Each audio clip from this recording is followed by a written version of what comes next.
The images you're seeing were recorded by the Arkansas Department of Correction, or ADC, and uploaded to their official YouTube channel.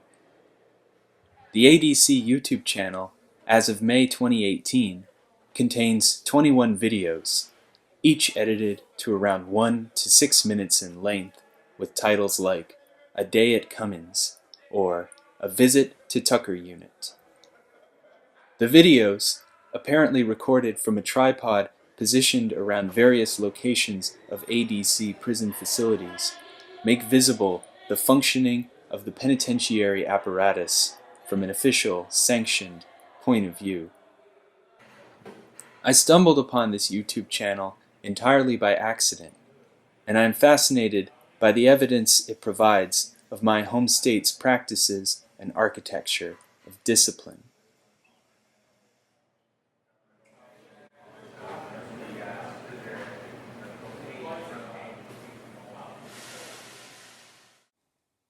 This is Michel Foucault.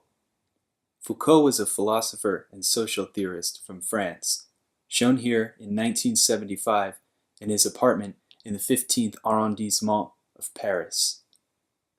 The photographer was Bruce Jackson, a professor at the State University of New York at Buffalo, who in the 1960s and 70s came to Arkansas to document the workaday lives of inmates at those same ADC prisons: Cummins, Tucker, Varner.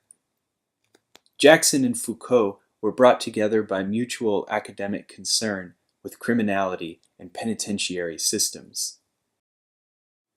They viewed prisons as outsiders looking in, often in an attempt to create space for the testimony of inmates to be seen and heard by the public at large.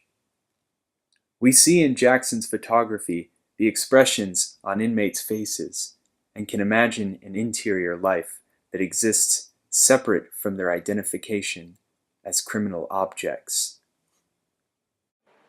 In contrast, this footage marks the Arkansas Department of Correction documenting and appropriating itself.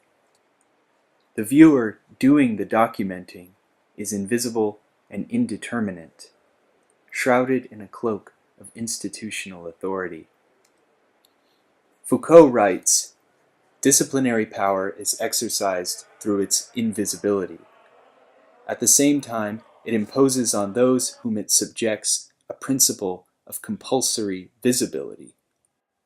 Their visibility assures the hold of the power that is exercised over them. It is the fact of being constantly seen, of being able always to be seen, that maintains the disciplined individual in his subjection." Foucault examined the modern prison in its capacity as a vehicle of all-seeing panoptic power, assessing and regulating the behavior of its subjects. It is the disciplinary mechanism par excellence.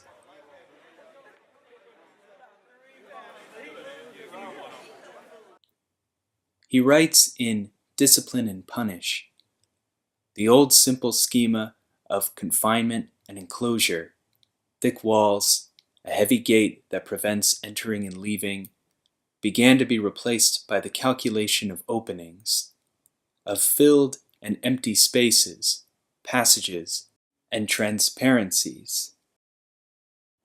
The architecture of the prison operates to transform individual inmates, but it also acts upon the guards and the workers within the prison in an inescapable web of mutuality. The power in the hierarchized surveillance of the disciplines functions like a piece of machinery. Surveillance power's functioning is that of a network of relations from top to bottom, but also from bottom to top and laterally. This network holds the whole together and traverses it in its entirety with effects of power that derive from one another. Supervisors perpetually supervised." There is a sort of uncertainty principle at play in whether we can trust the images that we see. The act of recording, and the institutional authority that does the recording must lead us to question the validity of these images as truly untampered and unaffected representations of life inside the Arkansas Department of Correction. Luckily, the ADC YouTube channel provides a comments section where anonymous online observers provide commentary that we may use to contextualize what is presented. I'd like to read out a few of the comments left on these videos. Kid 319009 writes, "Don't let these images fool you. No people in the hallway. No one in the chow hall.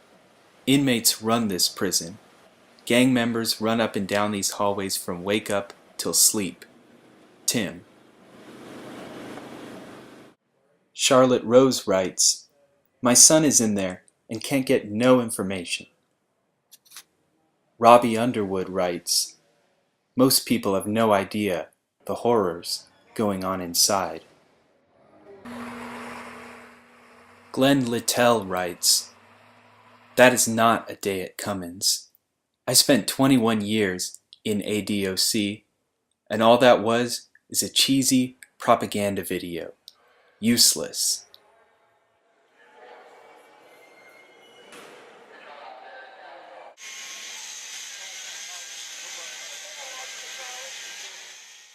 For the videos of Tucker Unit, several commenters were drawn to respond by the plight of the West Memphis Three, who were confined for a period of their death sentence inside of that unit.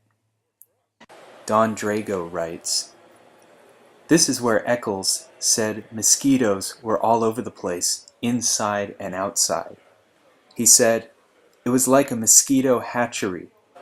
If you took a step outside, a gray cloud swarm of mosquitoes would rise up from the ground. And they definitely went inside the prison and laid larvae and eggs in the toilet water in order to reproduce. And then it was like 100 degrees inside the prison, so you couldn't wrap yourself with sheets to defend against the mosquitoes. Truly, this is hell on earth." Catfish Hunter writes, "Home Sweet Home, 1983. Who else is with me? I have seen the inside of death row. The cells are now used for solitary confinement. As you walked through the first door, you either went right or left. There was a locked gate at each direction. The one to the right, you went through that gate, went to the left all the way down the walkway, and there was about 8 cells to your left side, and at the back was a little room. You went in that door, and that's where old Sparky sat. And there was a door in the back of that room where the ambulance would pick up the dead body. If I remember right, I think there was 16 cells on death row. First block was death row. Second block was for new arrivals and protective custody. Third block and fourth block was for your hard-ass criminals. Then 5 through 9 was the pods. The pods was good behavior inmates. Class 1A, 1B, and 1C. And Class 2 got you in the pods. I think I spent more time in solitary confinement than I did in general population. But I eventually made it to the pods. If I remember right, I think it was pod number 9. Time incarcerated, July of 82 to December of 83.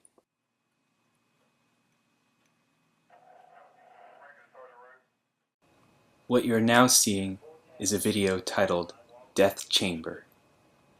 I will let the images speak for themselves and play out the video in its entirety.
For Foucault, the point of scrutiny and contestation in a disciplinary system lies in the body.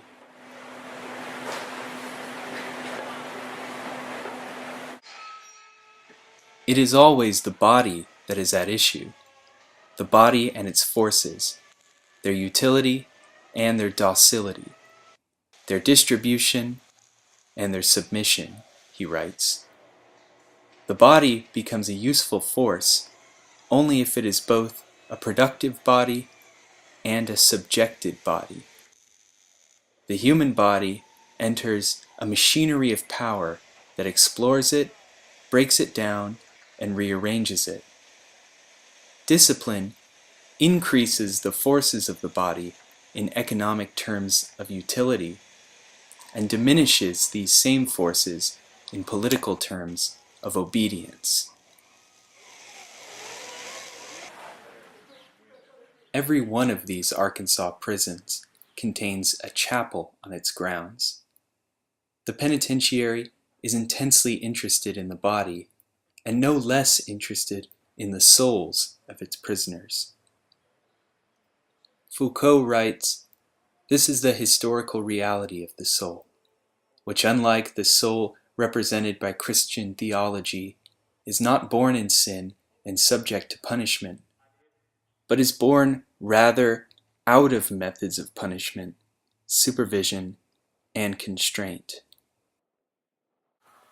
A soul inhabits the individual and brings him into existence, which is in itself a factor in the mastery that power exercises over the body. The soul is the effect and instrument of a political anatomy. The soul is the prison of the body.